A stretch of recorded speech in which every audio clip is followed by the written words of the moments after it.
Hello, everyone. Thanks for joining us tonight. You are watching The Lineup.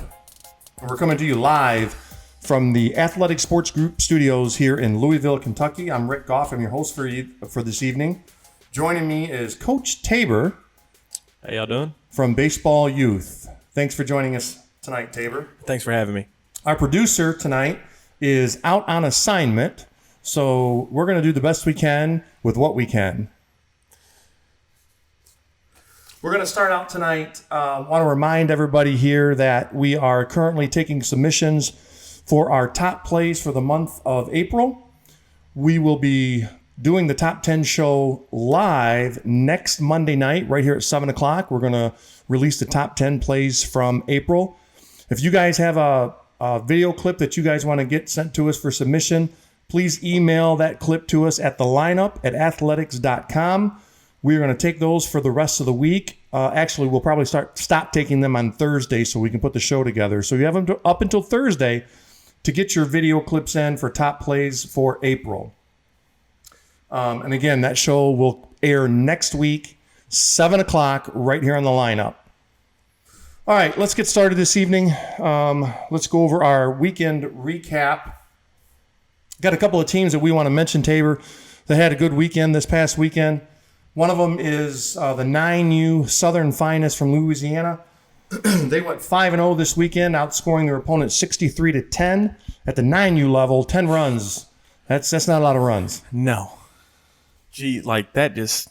I mean, we just had the Versus event and seeing those 9U scores. I mean, honestly, the lowest amount I think I've seen in a game may have been 10 runs in a game. Yeah, the biggest problem at 9U is. The key to 9U is getting 3 outs an inning, right?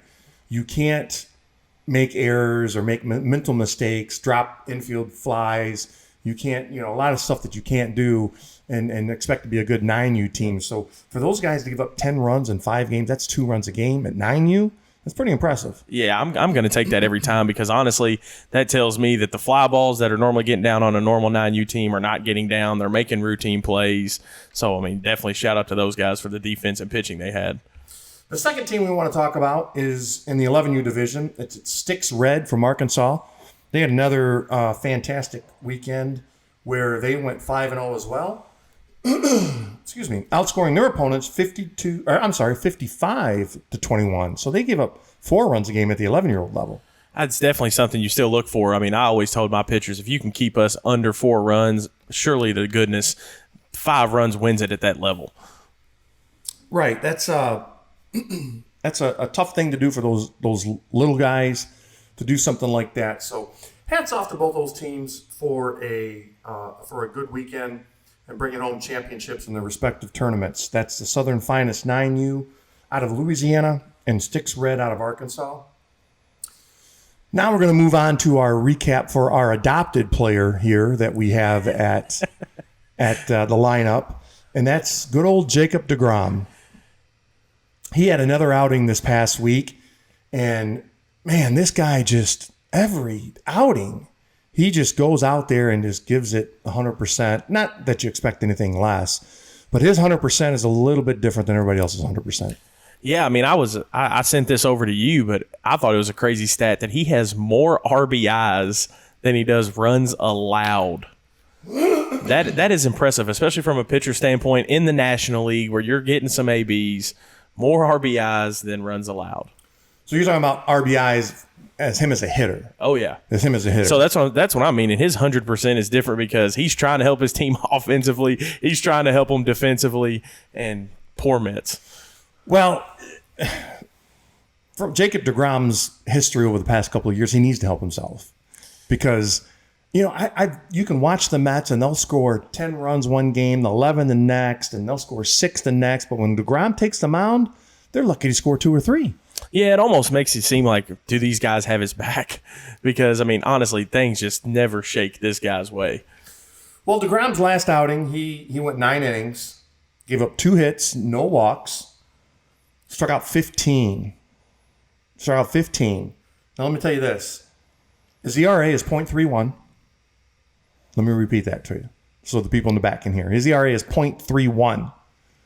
So he gives up a third of a run every game. I mean, we know that's not possible, but you get my point. Exactly. It's .31. He's had 4 starts, 29 innings pitched. He struck out 50. He has a whip of .552. And for those of you that don't know what whip is, that's walk and hits per inning. And so he allows less than 1 hit and 1 walk combined per inning, .552. So needless to say, if you get your advantages against Degrom, you better take them often and early because there ain't going to be many. Yeah, for sure. But it's still one of those things where I want to know what's going on the inside because something just screams not right when you're posting 10, 11, 6 runs, and then you put arguably one of the best pitchers who's doing it right now up on the mound, and you can't even get this guy a run. Yeah, we talked about this on last week's show. Frustration's got to set in with him. I mean, just day in and day out, for him. Oh, and by the way, his record's 2-1. 2-1. So his ERA is .31, struck out 50, 29 innings, 4 starts. He's 2-1, which means he's, I'm not trying to sound repetitive here, but he has lost once and he's got 1 no decision. Yeah, but I mean, with those kind of numbers, 4-0 is what screams to me. If you, me and you baseball guys sit down and I just showed you his stats and I said, hey, he's got 4 starts. How many wins has he got? 4. Every time we're going to say that. 4. Every time. And he's 2-1 with a no decision. And he got lucky, in my opinion, his first win. He was actually trailing 2-1 going into the 7th inning. It was a 7-inning doubleheader, one of those doubleheader games. He was actually trailing going into the 7th inning. And his team finally picked him up and scored 2 runs in the top of the 7th to make him a winner, where he could easily be right now 1-1 with 2 no decisions. I'm sorry, he could be 1-2 with a no decision. Correct, but like just the research that I've done and things that I know, I mean, honestly, man, this sounds like Bob Gibson. The dude was an absolute stud. I mean, honestly, though, look at those scores. He was held in teams to 1 and 2 runs a game and still couldn't get wins. Well, they changed basically baseball for Bob Gibson, right? They lowered the mound because Gibson was so dominant. And now it makes you wonder, you take somebody in today's world like Degrom, or you take somebody like a Kershaw in his prime, what would they have done on that elevated mound that Gibson threw on? I mean, I definitely think you're getting a couple miles an hour. You're probably getting about an inch or 2 on that breaking ball because it's going to help. It's going to help. Yeah, that's a scary thought. But I mentioned that Degrom, not his last one, but his outing before that, where he finally got a win, was a 7-inning ball game. And over the weekend, the Giants played a doubleheader, 7-inning games, and Bumgardner threw a 7-inning no-hitter. And it was talked about a little bit in the baseball world and the social medias, but it was kind of like ho-hum. It was 7 innings that don't really count. And you and I have had a discussion about that, and we are in disagreement on this. I think it should count, and you think it shouldn't. Absolutely not. Why is that? I mean, honestly, and this is just my viewpoint, but we're already living in a society where things are coming across as given. And yes, they only played 7 innings. Yes, that's what the game was allotted. But don't steal my thunder. Don't steal my thunder. Go on. But the biggest thing is a normal baseball major league game is 9 innings. You didn't throw 9. So therefore, you're taking away from several people who went the distance, who unfortunately Garza, he didn't get that. But you take him back 2 innings and now it's a no-hitter. Who made the rule that a baseball game is 9 innings? The Major League. Major League Baseball did, right? Correct. They came up with the rule, game's 9 innings. Correct. Who made the rule that double headers will now be 7 innings? Again, the majors. Major League Baseball. See where I'm going with this? Major League Baseball made the rule. 7 innings, that's a complete game. Yeah, but it almost feels like, 13-year-olds, they play 7. High school plays 7. Absolutely. And if he throws a no-hitter in high school or in youth leagues, does he get credit for it? He does, but to me, it doesn't sit right with me. It doesn't sit right to me that a Major League Baseball player, regardless of the circumstances, regardless of what the situation is, 9 innings in the pros has got to be a no-hitter. Don't hate the player. Hate the game. I firmly feel that side, but gosh, it feels like we're giving and giving and giving and giving. And we just got to take back. Like, I mean, I get what you're saying. I do, really. I do. But, rain-shortened games that only go 5 innings or something, that's Mother Nature, and that happens regardless how you feel about it. That's out of your control. But Major League Baseball made the rule that the game would be 7 innings. A complete game would be 7 innings. Therefore, if that happens in one of those games, you have to give him credit for no-hitter. You're basing it. It's not his fault that Major League Baseball shortened it to 9. Then can we get an asterisk beside it that signifies it's only 7? Asterisk, boy, there's a whole different talk, right? How many asterisks do you want? I don't know. Do you want asterisks for Barry Bonds' home run record? No, I do not. But I do think that we need to signify that, hey, these guys threw 7, these guys threw 9. Like, there has to be a significant difference because you're facing 6 more batters. And we know in baseball, that's a lot. That's a lot of hitters in baseball. No, listen, I get it. But hang on. We got a message or a Facebook post here. Kieran, if I pronounced your name wrong, I definitely apologize. But Kieran McKenzie says 7 innings, no-hitter should count because it was a complete game.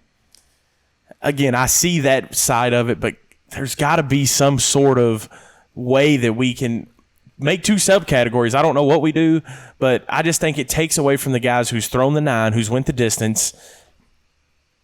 We just have to do something differently. Let's take this a step further. This is probably back. You probably might be too young to remember, but a complete season in Major League Baseball used to be 154 games. Yep. Now it's 162. Agreed. So anybody that broke the record by playing 162 games, did they have an asterisk by their name? They tried it with Roger Maris. There literally was an asterisk beside his number whenever there was a movie made about it. Right. And agreed. And then that's probably honestly one of the greatest movies that I've watched from a baseball standpoint, but that's beside the point. That I think asterisks are okay. So you're okay with a home run record for 154 games and a home run record for 162 or a home run record for, where do you stop? I mean, you see this stat all the time on Major League Baseball, whether you watch a game or not. So-and-so was the fastest to 10 home runs, or so-and-so was the fastest to 20 home runs. Does anybody really care about that? No, nobody cares. But the thing is, you look at Mark McGwire and those guys that they did beat that record on 8 extra games or 12 extra games, whatever it was. They beat that record in extra games. I believe that there is 2 different records. Hey, you're the best whenever we had this many games. You're the best when we had this many games. Because the game's always changing. And Bumgarner was the best when we had 7-inning games. Yeah, so let's have an asterisk for him. That's the only way that I feel right saying, hey, yeah, you got your perfect or no hitter. So when you look at the rule book, or I'm sorry, the record book, and it shows Madison Bumgarner, and I don't know what the totals are, but let's just say hypothetically he throws 3 no hitters, and there's an asterisk by there. So then naturally you look up the asterisk and it looks down there and it says one of them was a 7-inning no hitter in April of 2021. Is that what you're looking for? Absolutely. Because the thing is, I don't want to take away from those guys that went the distance. And like I said, 6 extra hitters in baseball is a freaking lot. I mean, that could end up being 40 or 50 pitches. So maybe you give up a mistake pitch in those 6 hitters, and now you done lost your no-hitter. We've seen that several times where guys with 2 outs in the bottom of the 9th, and then that guy bunts for a hit, or he does this, or he somehow finds a way on. All right, let me ask you this. I'll play devil's advocate right here. Pitcher goes 10 innings. He throws a no-hitter through 9, gives up the no-hitter in the 10th. Does he get credit for a no-hitter? Absolutely. No, he don't. Why? He didn't have a no-hitter. But he had a no-hitter through 9. Doesn't matter. So we had to go into extras for this. The complete game was 10 innings. He lost on a walk-off home run, hypothetically, in the bottom of the 10th, lost 1-0. He didn't throw a no-hitter. He gave up 1 hit. Yeah, I see both sides, but to me, I just think that there's got to be a way to make sure there's a difference known. He went 7, he went 9. Okay, so you want an asterisk there? Give him credit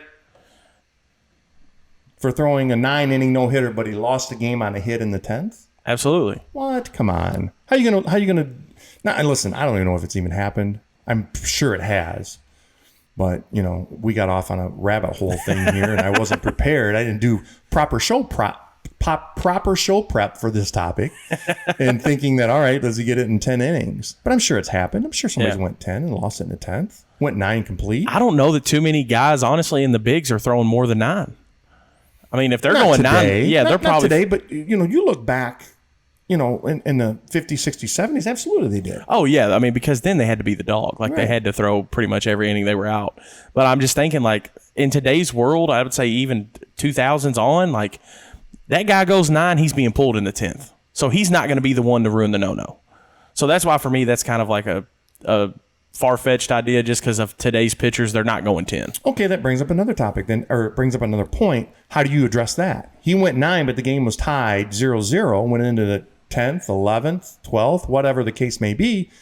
That's what I'm saying. I still think you credit him with a no-hitter. So you credit him for no-hitter. Because he threw a complete 9 innings, so a complete game, and he let up no hits. Now the guys coming in after him, I mean, be no different. What about the guy that throws an 8-inning no-hitter and he's on the short end of the stick, loses 1-0 because of a couple of errors and a walk? Then he lost, and he didn't give up a no-hitter.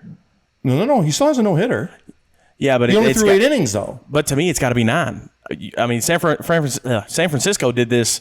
I mean, probably I was in high school, so probably 2011. They did it by committee. So now they're all 3 charged with a no-hitter, and 3 pitchers threw no-nos, through 9. It'd be no it's a different. Combined no-hitter. It's a little different. It goes in the books as a combined no-hitter that, 1, 2, but 3 pitchers. That's what I'm saying. If we can do that, why can we not do 7-inning no-hitters? I'm saying we should. I think there need to be differentiated, though.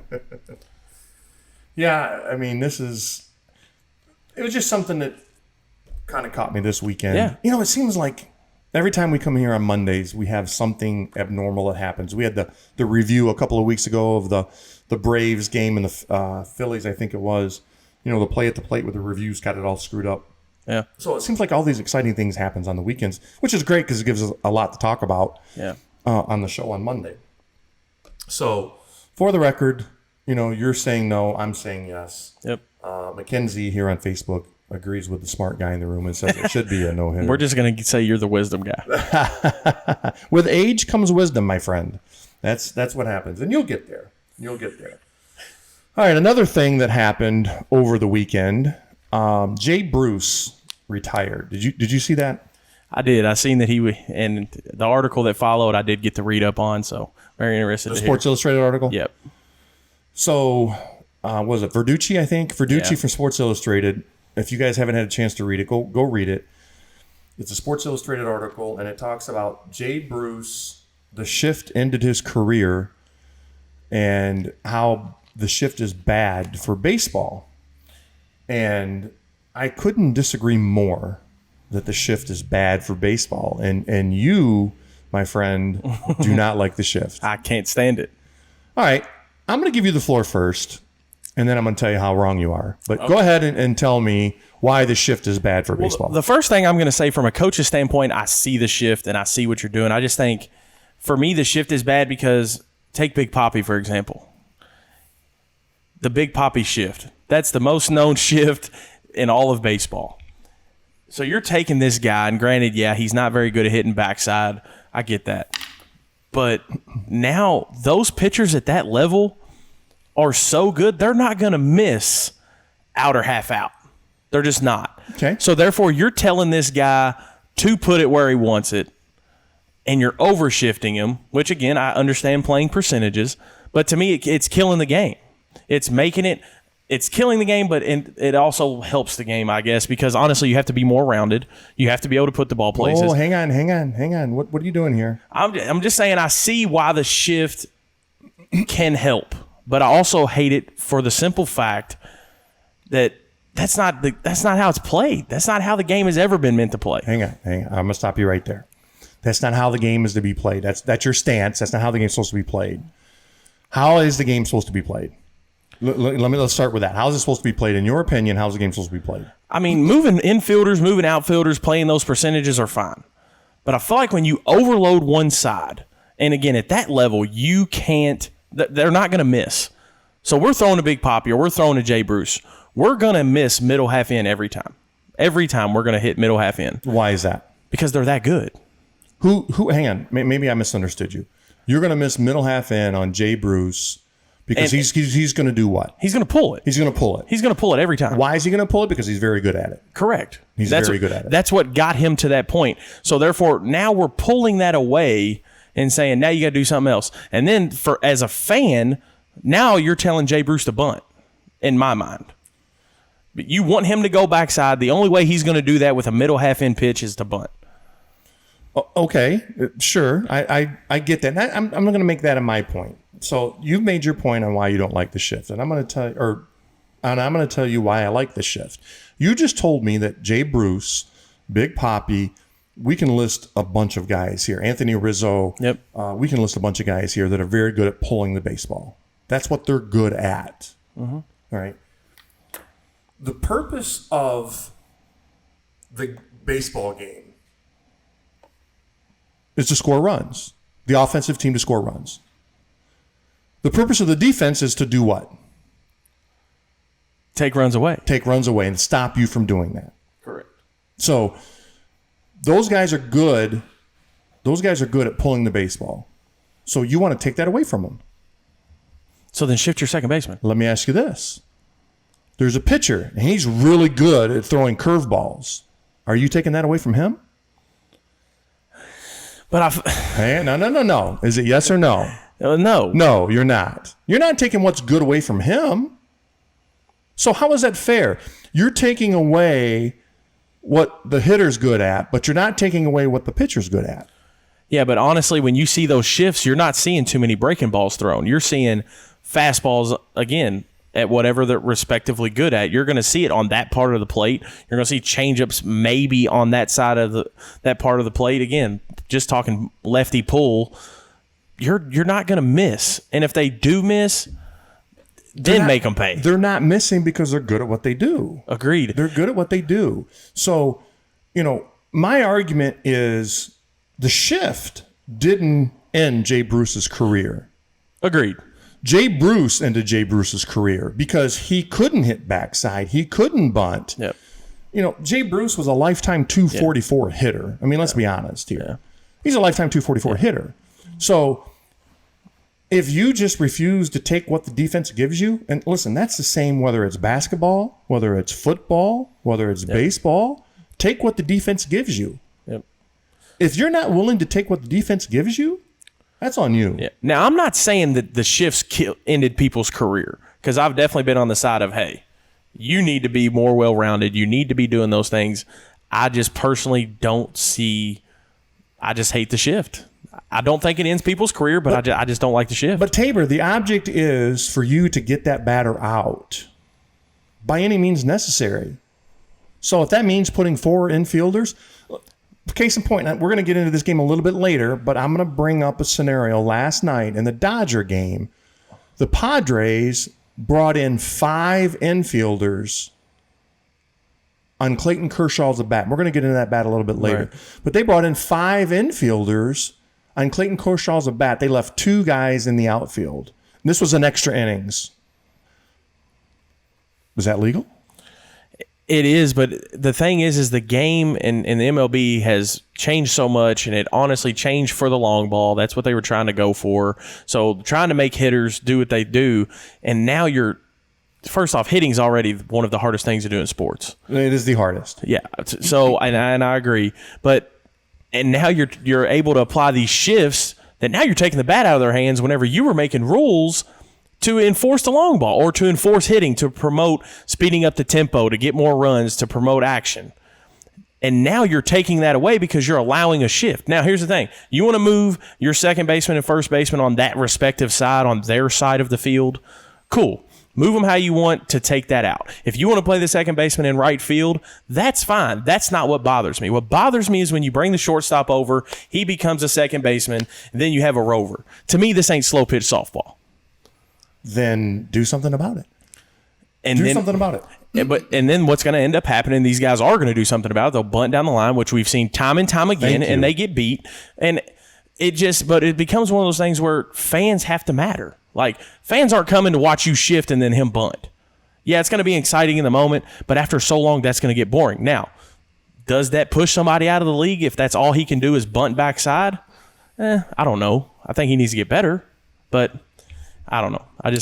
Well, you take somebody like Mike Trout, Mookie Betts. Do you see the shift happen for those guys? No, but they can put the ball where they want. They can put the ball where they want. Why can they put it where they want? Because they learn to do it. And that prevents the shift. You want to stop the shift? Become a better all-around player. That's my opinion. But that's a lot of lefties. A lot of lefties are dominant pull. Well, okay, I don't disagree with that. And so I think, and that's why you don't see a lot of right side shifts, though. You do see them, Chris Bryant, every now and again. You see some guys that are just dead pull. But we got a couple of Facebook comments, and can you guess which way they're leaning? I bet they love the shift. They love the shift. I bet they do. I'm glad that everybody's on Coach Rick Goff's side today. They love the shift. So Garen McKenzie again commented again. He's all for the shift, and he sounds like a smart person. We need to have him in here on the show. I mean, anybody that agrees with you is going to be smart today, and I'm just going to take the short end of the stick. Brad Yoder commented, learn to hit to all fields, bunt and have speed, and you beat the shift. And that's kind of my point. Brad is learn to do those things, and it doesn't happen. And my whole thing is kind of what I said with the pitcher. If you take away the shift and make them play in their positions, then, take the pitcher's best pitch away from him, the curveball, the fastball, the cutter, the two-seam. Can you imagine telling Mariano Rivera, hey, you know what? You're too good. You can't throw the cutter. Yeah, but the thing is we're not telling these guys that. We're saying, hey, you're so good that I'm literally going to load up one side of the field and hope you don't beat me on it. Yeah. That's the way it should be. But we can both agree that the pitchers are that good at that level that they're not going to miss, and therefore they're going to have to hit into the shift. Well, at the end of the day, Jay Bruce retired. Agreed. And I don't think it's due to the shift. No, absolutely not. 244 career average. Also, to his credit, he played 14 years in Major League Baseball. 14 years. That's a long career. Yeah. Now, there was some stats that if our producer was here, I would bore you with them on the screen, but he's not here. But there was stats that talked about how Jay Bruce's batting average went down the last few years. And let's be honest, the shift has become, cool the last few years to do. So you're seeing it more at the high school level now. They've had some stats, and we'll talk about that in a minute. We're going to get into high school stuff here too. But there was some stats about Jay Bruce, how his batting average went down over the last few years. And was it due to the shift? I'm sure some of it was. But was it also due to he played 14 years and he lost time for him to hang it up? Yeah, he just lost it. Yeah, he just lost it. He never hit. I think the highest, I looked at a stat earlier today. I think the highest he hit was his third or fourth year in the league was 280. That was the highest he hit. Well, Jay Bruce is one of those guys that I can personally speak to because he was one of the local AAA guys at the Louisville Bats that I got to personally see. So, and that's the thing is I've seen Jay Bruce go backside. I've seen it. I've seen it with my own eyes. I've seen him put 2 or 3 down the left field line. But was that on purpose or by mistake? Honestly, who cares? For me, right. I agree. For my argument, but the thing is they missed away and he went away. So that's where part of me, now again, I'm going to say Jay Bruce did not retire due to the shift, but I just hate seeing the shift because I've seen that particular guy we're talking about go down the left field line again, whether it be right, wrong, or indifferent. He's done it. And then, the shift. Well, the shift's here to stay. It is. It's here to stay, and because it's something that you're going to have to figure out to beat. And again, I'm going to date myself. I'm going to go back to the 1980s, and there was a team that came through and had a great, phenomenal football year, the Chicago Bears, and they won the Super Bowl that year, and they had what they called the 46 defense. It was nothing more than a gimmick defense, and it worked fantastic for that year, led them to a Super Bowl victory and whatnot. But it was a gimmick at the time. Teams eventually figured it out. You don't hear about the 46 defense in NFL no more. Yeah. And that's what's going to happen with the shift. It's here. It's been effective for a few years, but teams are going to figure it out, or teams are going to start building their teams with people who can figure it out. Yeah. And maybe there's something to be said that the Jay Bruces of the world don't have a future in Major League Baseball if you can't be an all-around player. So now this might open up the door for some players that can bunt or hit the opposite backside, like you talk about that backside, and leave players like Jay Bruce stuck in the minors until you can figure it out. So it's a possibility that can happen.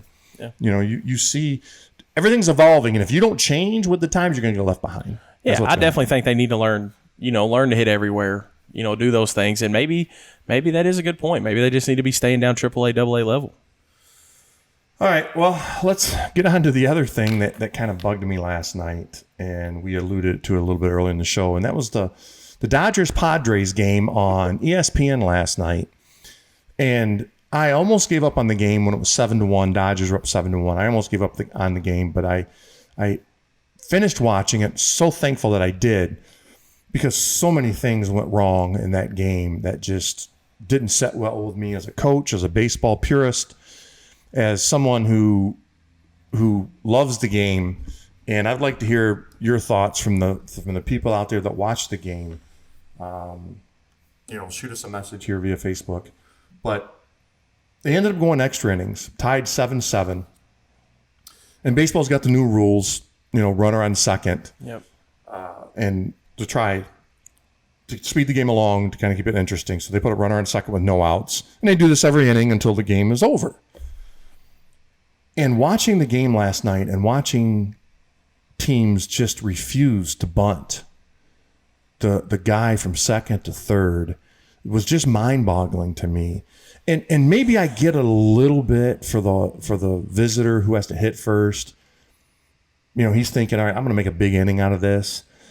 But if that doesn't happen and you come up in the bottom of the inning, the score is still tied, why you wouldn't bunt is just mind-boggling to me.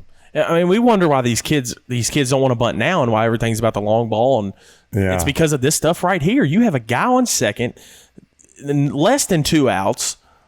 It's built into my brain at this point. There's no question what we're doing here. We're bunting him to third. Let me give you a scenario that really stood out to me last night. So they used a lot. It's a National League game, right? So they used a lot of players. There was a lot of pinch hits, double substitutions, which I love. I love that part of the game. It makes the coaches think. But they got into a situation last night where the bases were loaded with 1 out, and the pitcher spot was due, and they had already burnt all the players. So they go to Clayton Kershaw to pinch hit.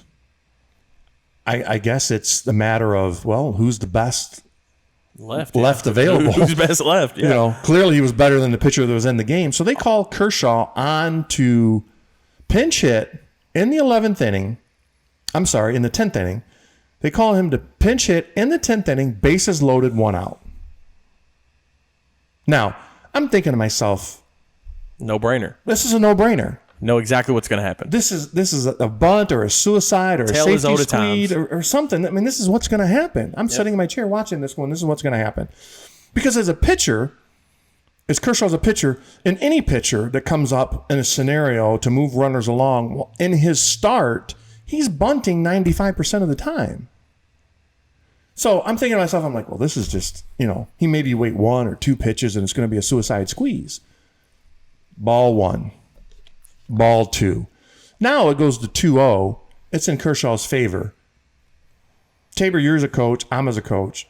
You cannot fall behind 3-0. No. There's a fastball coming right down the middle, the heart of the plate. Oh, This is your perfect time to bunt. Yep.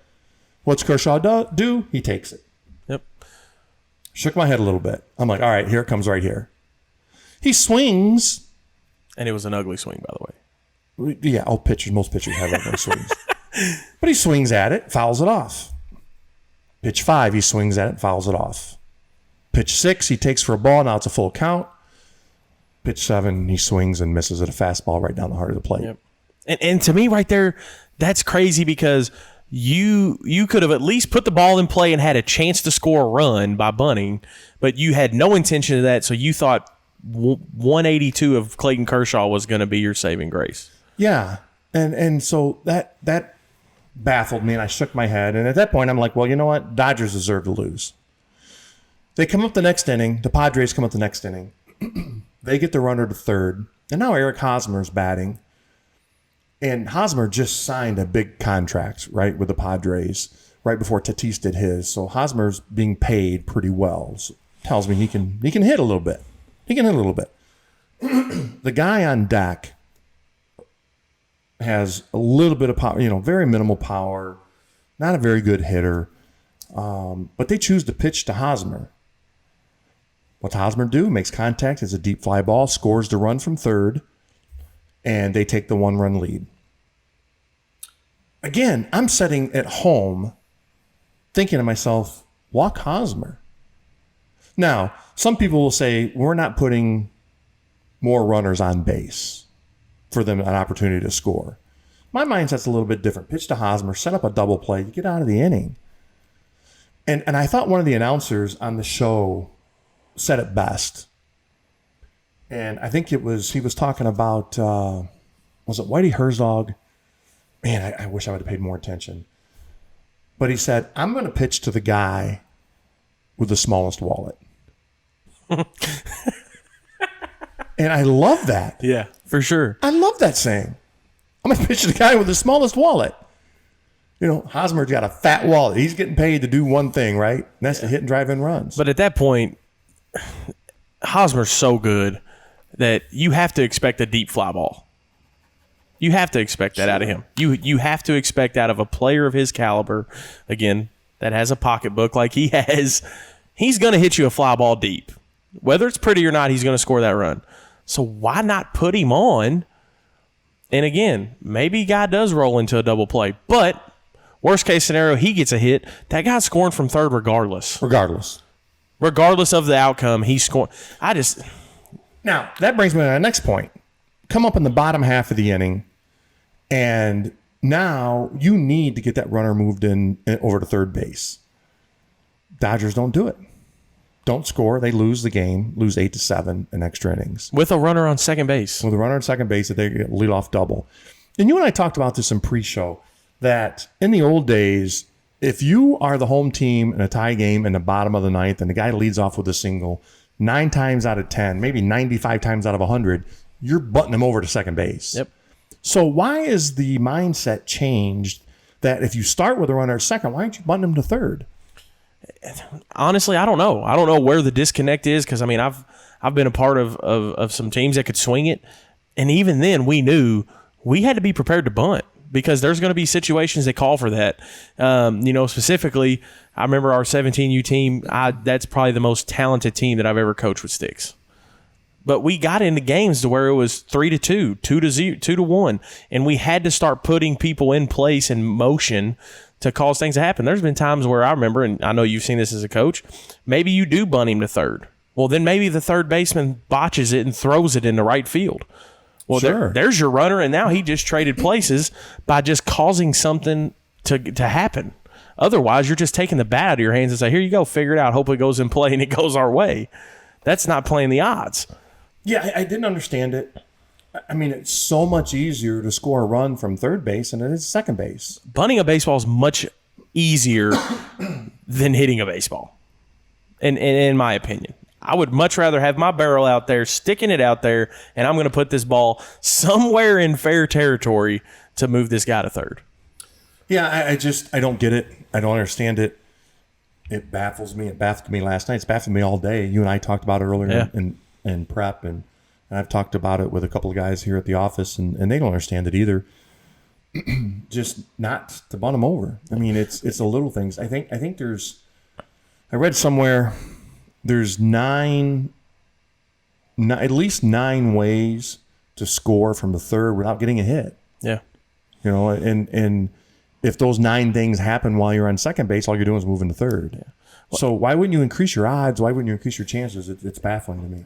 One name, Ichiro Suzuki, made a freaking living on slat bunting. He brought slat bunting to baseball, and it changed the whole game. I mean, he had 3,000 hits. Now, granted, not all of them were slap hits, but that's what he was really good at, bunting the baseball. And he got 3,000 hits. I mean, proof's in the pudding. Bunt them over. Yeah, it drove me nuts last night, and I'm sitting here and I'm thinking to myself, you know, I want to try to pick up the phone and call the Dodgers and go, hey, I'm available to coach your team because the guy you got doing is not doing a very good job. I mean, at that point, it's got to come down to what you just said, though, money. I'm paying you to hit the baseball. But I'm paying the manager to win. Exactly. So that's what I'm saying. Is there that conflict there that maybe the manager feels, hey, I can't do this because we're paying this guy more money than I've ever thought about making since I've been here. His pocketbooks matter then, you know? Yeah, and I'm sure egos come into play. So if you ask a Mookie Betts or a Mike Trout to bunt, they might look at you kind of square. And them two guys are probably bad. Yeah, I was going to say, examples. those guys are ready to win. I think they're ready to win, yeah. Take it to Miguel Cabrera, for example, might be a good example. If you asked him to bunt, he might look at you like you had 4 heads. Yeah, like nobody's asked me to bunt in years. Nobody's asked me to bunt in years. And probably because he's bad at it. Yep. He's never done it. But, yeah, that's a different one. Well, at least that's one area that you and I can agree on. Yeah. We didn't agree on much tonight, but that's one area we can agree on is the bunt. Learning how to do that is kind of crazy. Well, let's get into our next topic. Excuse me, I got something in my throat tonight. We're going to talk about the transition. All those wrong answers. No, it's all that knowledge that needs to flow out to you young bucks out there. Let's talk about the transition from youth to high school. You and I both have coached high school varsity baseball, and it's a tough transition for kids to come from youth to high school for many reasons. And some of it is brought on by themselves. Some of it is brought on by the coaches that make it difficult for them. But I wanted to talk to you tonight a little bit about a couple of things that I've noticed in my travels. How much does or should the high school coach care about the kids' past travel ball experiences? So I'm going to pose that question to you. I'll give you my answer. But I mean, as a high school coach, how much did you care about where the kid played travel baseball or what he did while he was a travel baseball player? Honestly, I never care where they play because I'm going to go put eyes on them anyways. Once I catch wind, hey, they're potentially coming here. All right, cool. Well, let me go check them out. But you can tell a lot by a kid, the way he handles himself, where he's hitting the baseball, what he's doing. And I think if you don't care about his past, then why are you going after him? Or why do you want him to play for your program? Did you just magically stumble upon his name? Did you go after him because you heard he could pitch? Did you hear about him, because he could hit? So at some point, his past has to play into what you want because you've seen what he can do, and therefore you're trying to help him get to a different ceiling, but you have to care about what he's done. Well, I mean, high schools are set up to where kids live in your area to go to your high school. So you're not really recruiting kids to come to your high school unless you're a Catholic school. They play by different rules, and that's a whole nother big cities too, though, man. You got to look at big cities. I mean, I'll just use, we're in Louisville, and, you got 16, 17 high schools that go out and do their thing, and they have to go get players because they have open enrollment in a lot of, thigger cities. They do have school of choice. So, I mean, you could honestly be living in the South End and you go to the East End, and honestly, if your athletic ability allows you, they'll let you in. But hang on, I'm going to stop you before you kind of get yourself in trouble here. School of choice is not designed for sports.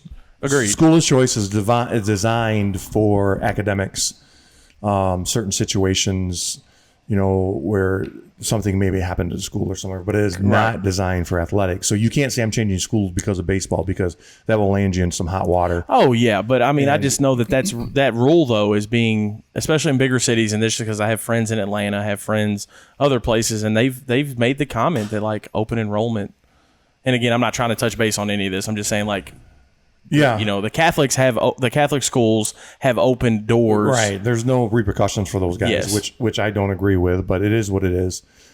But, when I was coaching high school, I was actually excited when I found that a travel baseball player was coming to me because I had better expectations from him. Right. I didn't have to explain certain things to him about the game. He knew them coming in, which was a great help, not only to the team, but to the program. You can rely on those kids a little bit more. They've been thrown into the fire. They've been battle tested. Yep. They've been battle tested. I know it was one of the comments when my son played varsity baseball was the coach was surprised that even though he was a sophomore playing varsity baseball, how nothing really bothered him. Being in a 1-1 baseball game on the mound or at the plate with a 3-2 count and the bases loaded, it just never bothered him because he did experience that through travel baseball. So, my advice to high school coaches out there is don't look at it as a negative. Look, embrace it. You're getting a kid that's probably pretty good before he even gets to you. And, I take some reservations from some of these high school coaches that these types of players come to them and they go on and play college baseball. And then all of a sudden these high school coaches want to take credit for these kids doing that. Well, I got news for these high school coaches. Most of them, probably 90% or more of them, were going to go on to play college baseball, whether they went to your high school or not. Now, there's some guys out there that definitely help the kids and are in it for the right reasons. But, without mentioning any names, I seen it all the time in southeastern Michigan when I was coaching high-level travel teams. And these kids went on to college careers, and some of them are now even in minor league baseball. The high school coach went, oh, he played in my program. I taught him everything he knew. And I just sat back and I laugh. Yeah, but honestly, those guys wean themselves out, because if you hear them talking about me, I put these guys here, I did this, they're not in it for the right reasons, like you just said. Right. The guys that are in it for the right reasons and they know what they're talking about, they just sit back and they play the background. Because honestly, they're just trying to make a difference. They're trying to, help these kids get a little better, fine tune them, whatever it is. But if they're screaming me, they probably had exactly what you said. They had nothing to do with it. As a coach, what did you see as some of the biggest differences between the youth game and the high school game? Well, honestly, I'm still adjusting. I've been a high school baseball coach for the last 7 years, and I've just recently moved into the youth or travel baseball space. So, the biggest difference that I've seen is exactly what we just talked about with the Dodgers. The willingness to play small ball. Small ball. It's the willingness to play the small ball. Like a lot of those travel organizations, or if they're not top tier, like next level of those guys, like they don't want to play small ball. They just want to beat you with their bats. And again, there's always situations that you could use that run, or that you could use whatever it is, and then bunt coverages. That's a big one. I don't see a lot of bunt coverages at the youth level. At that point, it's hopefully they bunt it to somebody and we throw them out at first. Well, have your kids been talked to about, hey, we trade outs for runs because this is what we're doing, or hey, in this situation, we're cutting a run down, and it's just little minute things that I've noticed a difference in. But, to these high school guys, like, that's their job. A lot of these guys are teachers, and they probably got their job at that school because they are coaching. So a lot of what they do depends on their wins and losses. So yeah, they're a little more strict in my opinion, because again, some of their jobs depend on that. You can tell a lot about a team and how they cover a bunt, right? It's something I'm sure they probably don't even work on in defense when they're winter practices and so forth and so on. When I coached, I had a team that I coached one of my last few years of coaching. I made sure all my kids could bunt.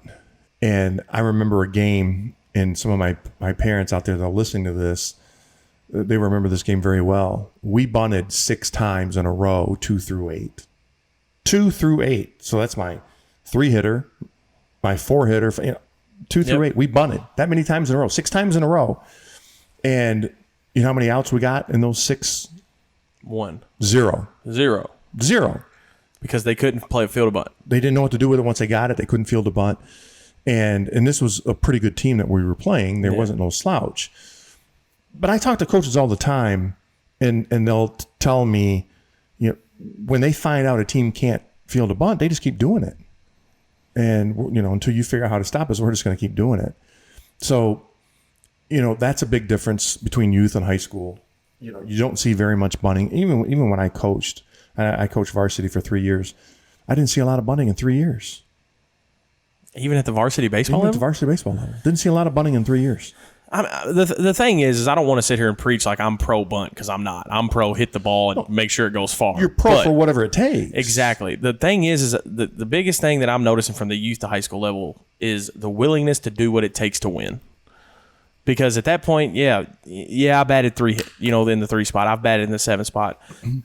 And in all the spots, I've been asked to bunt, whether that was to move a runner over, or, maybe I had to hit and run and I had a backside because we're going from second to third. Again, to me, the willingness to do what it takes to win is being lost at the younger ages, because, again, we're just modeling the big leagues. We're just swinging, hoping things go our way. Well, there's a lot of things, a lot of messages that I want these kids to be clear on. I want them to understand that when they go into high school is a different game. Yep.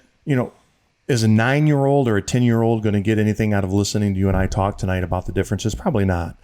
But that 13-year-old, that 14-year-old, he's going to get a lot out of this. And this is the kids that I really want to target tonight. And I want these guys to listen. It is different when you go play high school baseball. Yes. For many reasons. One of the biggest reasons is, or one of the biggest changes that you're going to see is you're going to have to learn probably to set the bench. When you're on your high school or when you're on your local travel team, they probably only carry 11, maybe 12. Chances are you're not setting that much. But when you go to high school, now you're talking about a roster of, we carried 18. I was going to say we carried 18 and only 9 play. So you might have to learn to set the bench. But here's a question for you, Taylor. Are you better off as a freshman or even a sophomore? Are you better off playing varsity and maybe not playing as much? Or are you better off going into JV and playing every inning of every game? In my opinion, that it's player specific.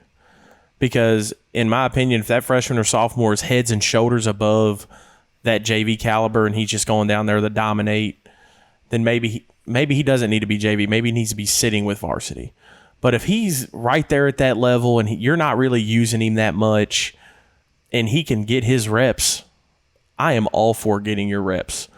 So if I have a kid that, again, he's sitting in on the bench, he's not really playing, he never gets in those pinch hit moments, or we never use him to pitch, absolutely send him down to play. Send him down to play.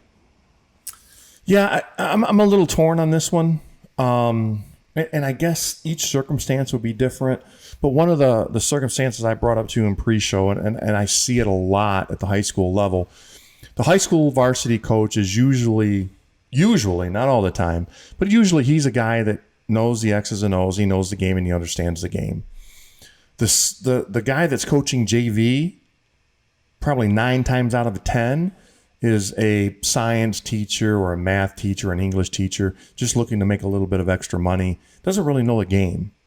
So in those circumstances, I'd rather have my freshman or my sophomore coming up playing varsity, maybe not playing as much, but I think he's going to learn more than playing every inning of every game at the JV level. Now, you brought up a good point in our pregame or in our pre-show meeting.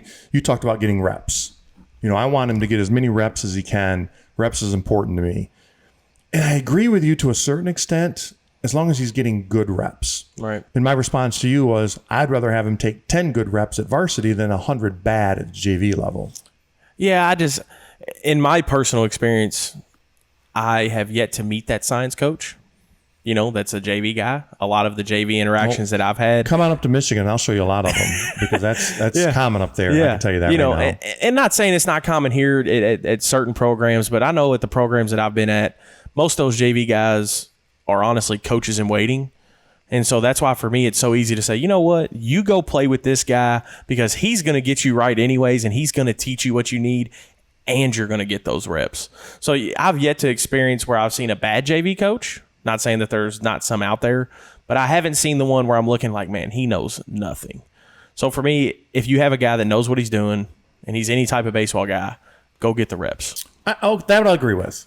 You can't duplicate live reps in live situations if it's in the right environment. Correct. So we will agree on that if it's in the right environment. Yeah. But so I guess my point to the parents are, when they become freshmen in high school, don't think that, I'm going to go play varsity. I would rather play varsity and sit than play JV and play every inning, because it's not necessarily what's going to be best for you. Yeah. Well, Tony Robichaud said it best, though. Work while you wait. So, I mean, if you're waiting on a spot, put in your work. And that's staying 45 minutes after practice and taking your cuts. And that's showing the coach that you're here, you're bought in, you're doing those things. I'm just a big reps guy. I've always... I guess my point is, what I'm passing on to the parents that's tuning into the show or listening to the show later back on the podcast, don't get discouraged if as a freshman or a JV, you might think your son belongs to play on varsity. Yep. But there's a method to the madness. There's a reason by it. And I'm going to tell you, as a coach, if a parent came to me and asked me, I would tell them. I wouldn't tell them, don't question me, I'm the coach. I would sit him down and say, hey, listen, this is what's going to happen. He can come up here, but he's not going to play that much. I want him to continue to get his reps. This happens in major leagues all the time, right? They leave guys in AA and AAA to work on things to get better. That way, when they come up, they stay. Yep. The worst, I think what's worse for a kid is if he comes up to varsity and then gets sent down to JV. Yeah. Yeah. And then for me personally, I just know that I was that freshman or sophomore. So that's funny that you bring it up. I was clearly good enough to be with those guys, but probably not necessarily good enough to be on the field yet because I just wasn't mentally mature. So that's a big where, part of it. Yeah, that's where the JV side really got to help me because it got to help me see situations and make calls in certain situations and do those things. And I just think, back to my mom, how supportive she was of, hey, you're playing. Hey, you're playing. Hey, you have a varsity jersey. Hey, you have this. And I think because of some situations, the bouncing around to different teams, travel ball, do this, my kid's got to be the best, whatever. That affects them going and sitting because they've never had to. Well, and that brings up a great point. My last point on all of this is what you talked about. Your mom sounds like a wonderful person in the fact that she supports you. And, hey, you have a varsity jersey. Yep. You have a varsity jersey. There's a lot of kids out there that would love to have that varsity jersey, and you have one of them. I see this happen all the time with kids that come from high-level travel into their high school baseball. The majority of them are probably going to make their varsity team because of numbers and logistics. But every once in a while, you run into that situation to where your high school team is pretty good. Yeah. It's pretty good. Yep. And you come up playing shortstop on your travel team, or you're playing catcher or third base. Well, guess what? Your varsity team has a pretty good one. He's all league. There's no room for you at the varsity. Yep. You're going to play JV. Tabor, I've seen it happen. Parents will transfer their kids to another school. Every time. And it just drives me nuts, right? Yeah, because it's never about earning that position or even, hey, who can play this? I'll do it. I'll do it. And that's my point. That's, I guess, my next point. When you get your shot at varsity, you do whatever it takes to stay on that varsity. Yep. Keep your jersey, like your mom said. Keep your jersey. Yeah. Can you play left field? Absolutely. And that's funny. Can you play second base? Absolutely. That's exactly how my varsity career went. As a sophomore, I came in as a quote unquote, I'm a catcher. Mm-hmm. So that's what I did. I sat behind a guy who's a year older than me. He was really good. Hey, who can play third? I'll play third. Who can play second? I'll play second. Who can play right? I'll play right. Who can DH? I'll DH.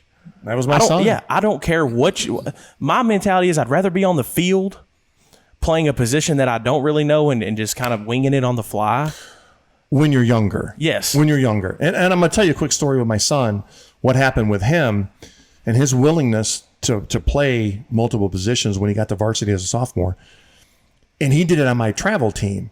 He played where I needed him based on who was pitching, who was, catching that time. It kind of dictated where he played.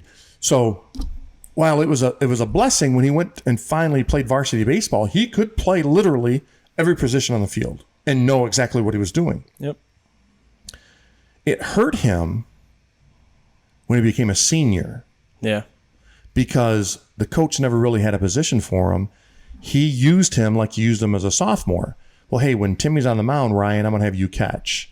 And you know what? When Joey's on the mound, I'm going to have Billy catch, and then you need to play third base. It kept him in the lineup every game. But it hurt him when it come to college recruiting. And it was unfortunate. I wasn't smart enough at the time to realize it and to see it. I thought it would help him get a college scholarship, and I think it actually hurt him. Because he wasn't great at any of them. He wasn't great at any of them. He was just good. He was just good. Yeah.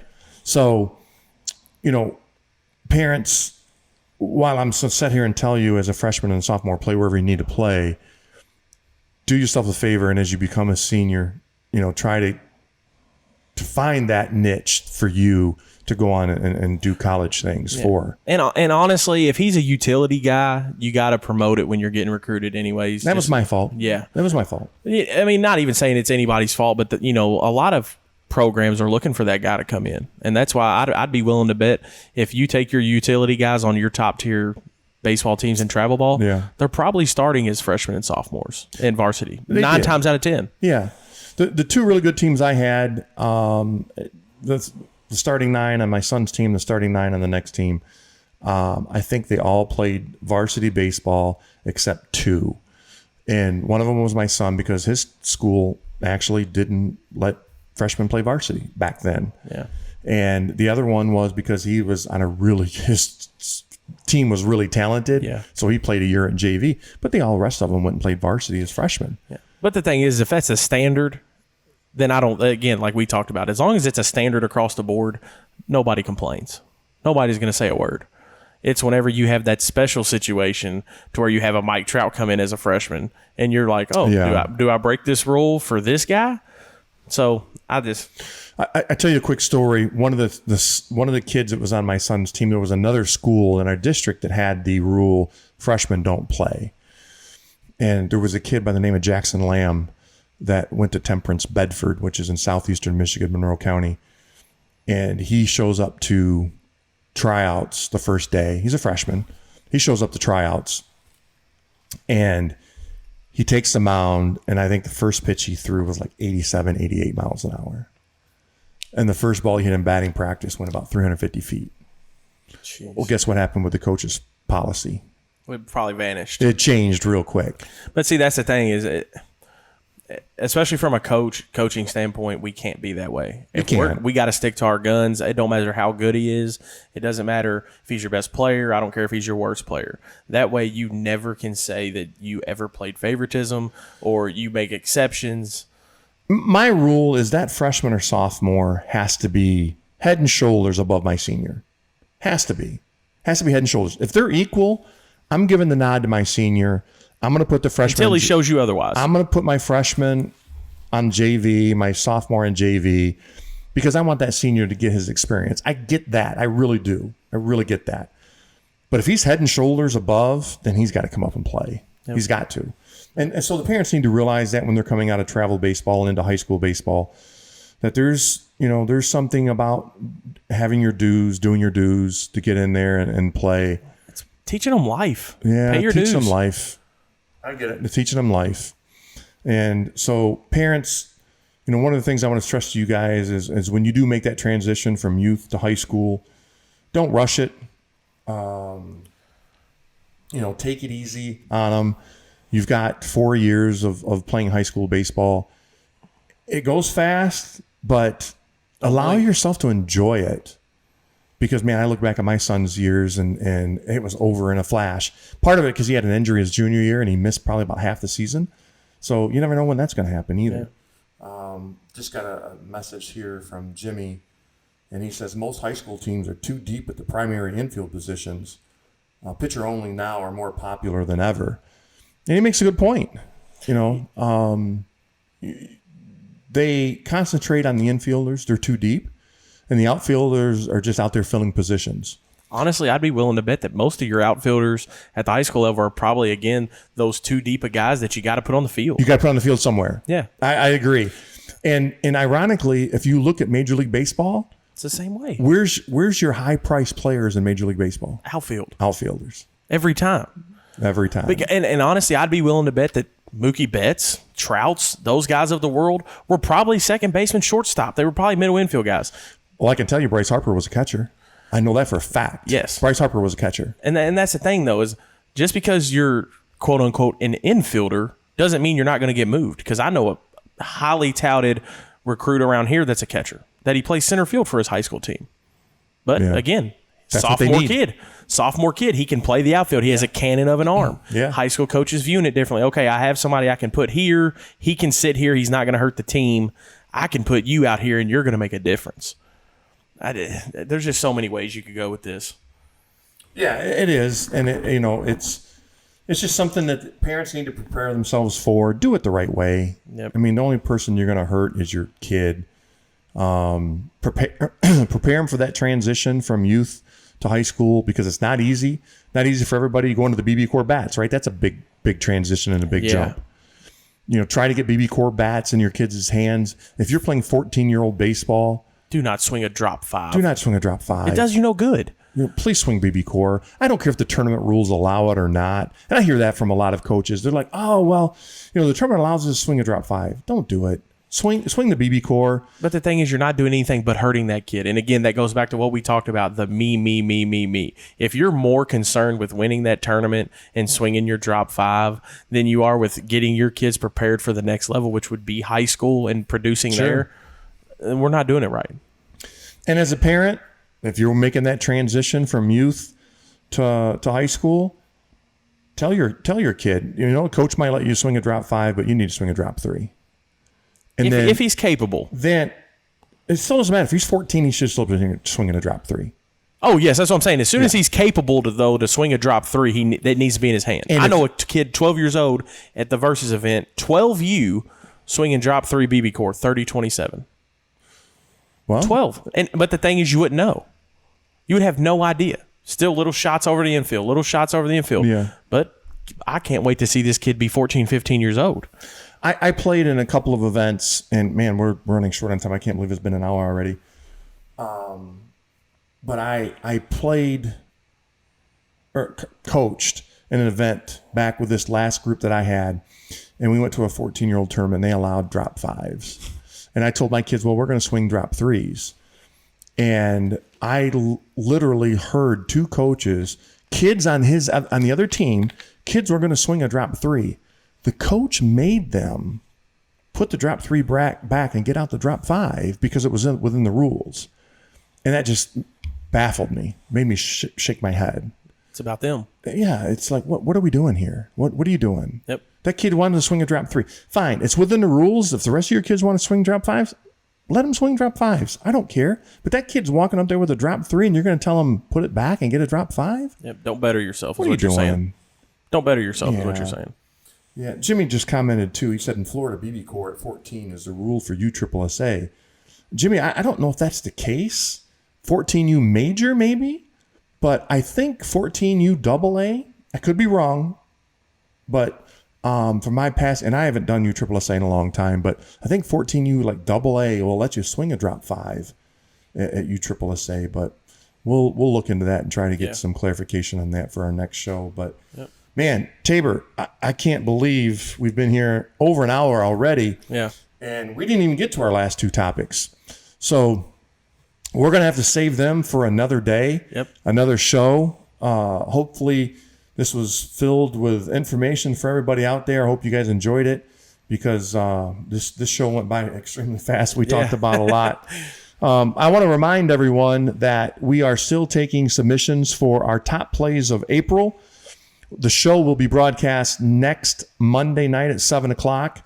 So you've got about 5 days to get your submissions in for top plays of April. We've got 20, 30 of them so far. We'd like to get some more in here. We still haven't settled on a top 10. So if you guys want to get your submissions into us, send us a video clip, and you got to email us at thelineup@athletics.com.